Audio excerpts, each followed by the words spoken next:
Hi folks, Jesse Ivy back with you again today, and I'm out on my property today. The last video I did, it was about if 5 acres was too big. Today we're going to do one about what it requires to own, what it requires you to own land. I don't know, a lot of people probably want to own land, but there's a lot of responsibility that goes with owning land, and I'm not sure everybody is really aware of that.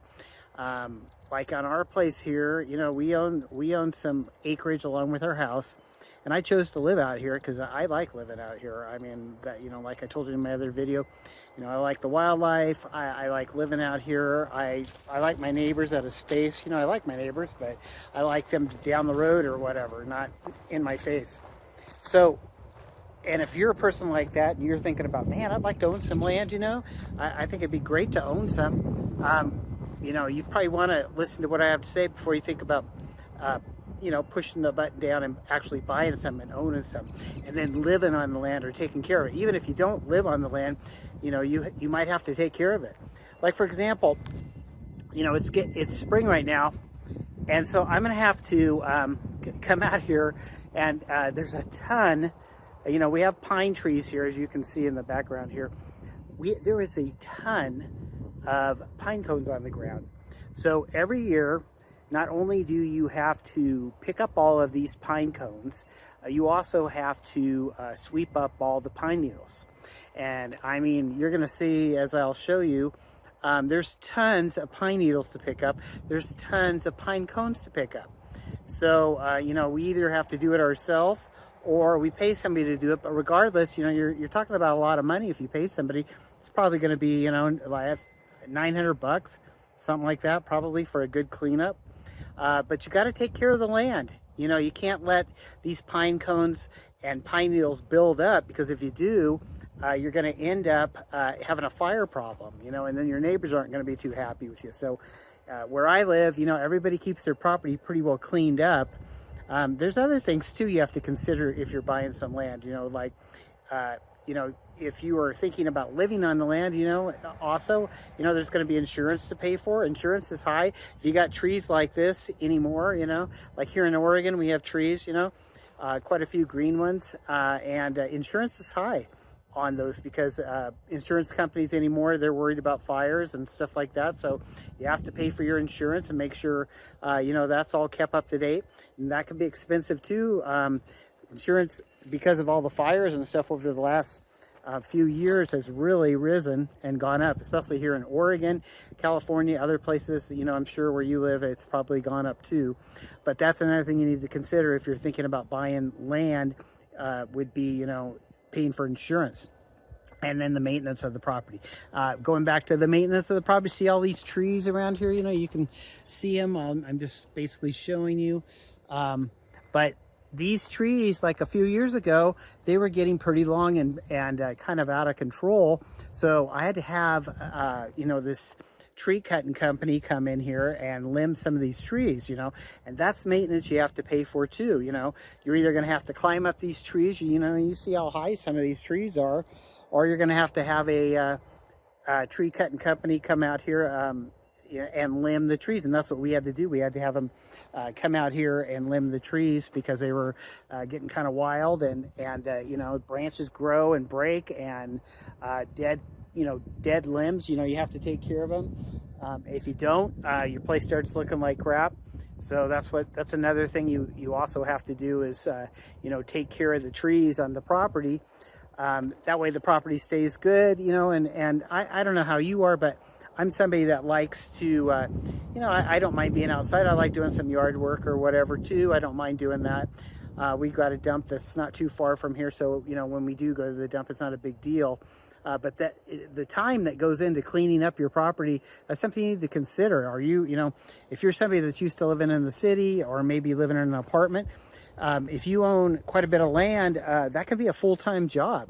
And if you've got livestock or something like that, like let's say you have some horses or maybe some cows. I've lived on land before where we had livestock and we had, fences and stuff. Your fence breaks, you got to mend the fence. You got to fix it. Nobody else is going to come out and do it. You can pay somebody to come out and do it. But, you learned how to mend fences and do stuff like that too. And that costs money too, maintaining your fences. Like around this place, I don't really have a lot of too much fencing, but there's other places I lived where we did, and you do have to maintain your fences. You know, you have to make sure your fence is, you know, kept, you know, that way it keeps, you know, your animals in and keeps other predators out. And that's just something you need to consider if you're going to own some land. Is you might want to fence the land eventually. You may not, but you may want to. And if you do, you have to keep an eye on your fence posts rot out. You know, sometimes, you know, the wire, it just gets loose, and then, you know, before long you're going to have to mend it. And, you know, or stakes get bent over, or an animal comes through, or whatever. You know, your own cattle, sometimes, you know, they'll bust through something, then you have to fix the whole fence, or you have to use your truck to tighten the fencing, like with a chain to tighten the fence, you know, back up. But these are all things, you know, that go with owning land. So, you know, you might have a nice house, but if you own land and you're out somewhere like we are, kind of, you know, you're kind of on your own, you can pay people to do some of this stuff, but it is awful expensive if you pay them to do everything. And like I said before, I don't mind being out here on the land and working, but if you're going to own land, you have to expect that there's going to be, you know, quite a bit of maintenance to do too. Now, on my piece here that we have, I've got land that's out here. Oh, let me get under this tree. And we have like a road. So I have a road that goes into my property. So like this one here, I'll show it to you. So you see this road, it kind of goes out there, and then it kind of comes back over here. So that's another thing. So like if you have a property like I do, you know, you have the street road that's over there, you know, the county takes care of that, and that's fine. But I have a private road that comes into here. That's my responsibility. I have to take care of this private road. Nobody else does it. You know, so if there's limbs and stuff, you know, like this limb over here, you know, I'm going to have to, you know, break that off of there and take care of it. If there's, you know, this road, when it gets overgrown here, you know, like a few years ago, I had to, you know, cut some of these back because, you know, my private road, it's like we always call it it's like the Bat Cave road, you know. So, you know, I thought about putting Gotham City like 14 miles or something just for a joke, but that's what we call this. It's kind of like the Bat Cave, you know, because you can go out the back door here and drive off of our lot. But regardless, you do have to take care of the property and, you know, and this road here. And sometimes, you know, it'll get pine needles all over it. It's a gravel road, and it's a nice setup here, but maintenance is once again, you know, you're going to have to do some stuff with the maintenance. And on this road here, there's been times I've had to, you know, brush stuff off of it, cut tree limbs and stuff because of overgrowth, you know, pine needles and junk blow all over it and that type of thing. But that's something you want to keep in mind too if you're going to buy some land and you're going to live on land. It's like having a kind of a part-time job because you do have to take care of it and maintain it. Now, another thing that's happened is that, you know, we own this lot, and we've had problems with some dead trees over the last few years. So, you know, what happens is you'll get a tree and it'll get sick, kind of, you know, you know, I don't know if it gets, you know, like ticks and junk in it. But anyway, sometimes they just, for no reason, you don't even know why, you'll have it like, I don't know, a couple of years ago, we had a tree over here. Just a second, I'll take you over here. We had a tree over here, and it was a Scottish pine tree. I don't know if you know what those are, but it was growing and growing and growing. It was fine.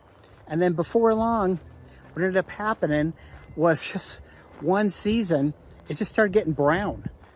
And as you can see, the next year, we see that sawdust down there?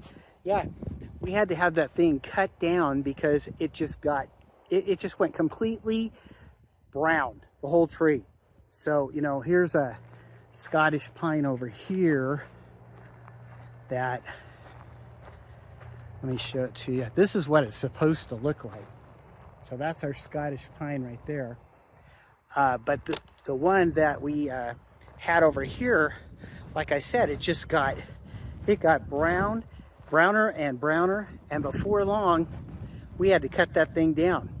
So that's, you know, we donated it to a local church over here. But I'm just saying, these are the things that you don't think about when you, you know, or when you're thinking about buying some land. You don't really think about these things, because all you can really do, you know, all you do is really just see yourself on the land, especially if you're going to live on the land. Now, let's say you buy some land and maybe you're not going to live on it. You know, it's just recreational land or whatever, or you're just going to use it to camp on. That's not as big a deal. But if you're going to buy land to live on, like what I do, it's, you know, there is some maintenance involved. You know, you got to fertilize the lawns, you know, you take care of the plants, you cut the trees back, you prune everything. So I'm just telling you, if you are thinking seriously about buying some land, I just wanted to point out that, you know, there is quite a bit of work that goes along with owning land. But in my opinion, I would rather take care of all this and live out on this property rather than live in some subdivision with an HOA that's telling me I need to close my carport door, or you know, they don't like the fact that my house is painted you know, white or whatever. You know, I did have HOA problems when I lived in subdivisions before. That's why I chose to live out on land where you pretty much can do what you want for the most part, but you also have to follow the laws. But at least I don't have somebody telling me this and that. But you do have work to do when you do live out on land. So I just made this video for that reason. I just wanted to tell you, and so you're aware that when you do buy land, there's some responsibility that goes with owning the land. And you probably knew that anyway. But anyway, I hope you've enjoyed this video and hearing me rant about some of the work you have to do when you own land. But you know what? I'd rather own land than not own land. And I'd rather live on land than not live on land, because I enjoy nature, I enjoy privacy, I enjoy wildlife, watching the wildlife come through here. You know, there's no price on that. You can't put a price on that. And you know, I just think it's God's will for people to live out on land like this, if that's something you choose, because it's spiritually, it makes you feel at peace, and you feel happier living out on here, because you're not in everybody's face and they're not in your face. Anyway, I hope you've enjoyed this video, and we will be back again very soon with another video for you to watch. And this is Jesse signing off from the Owner Terms Land Network.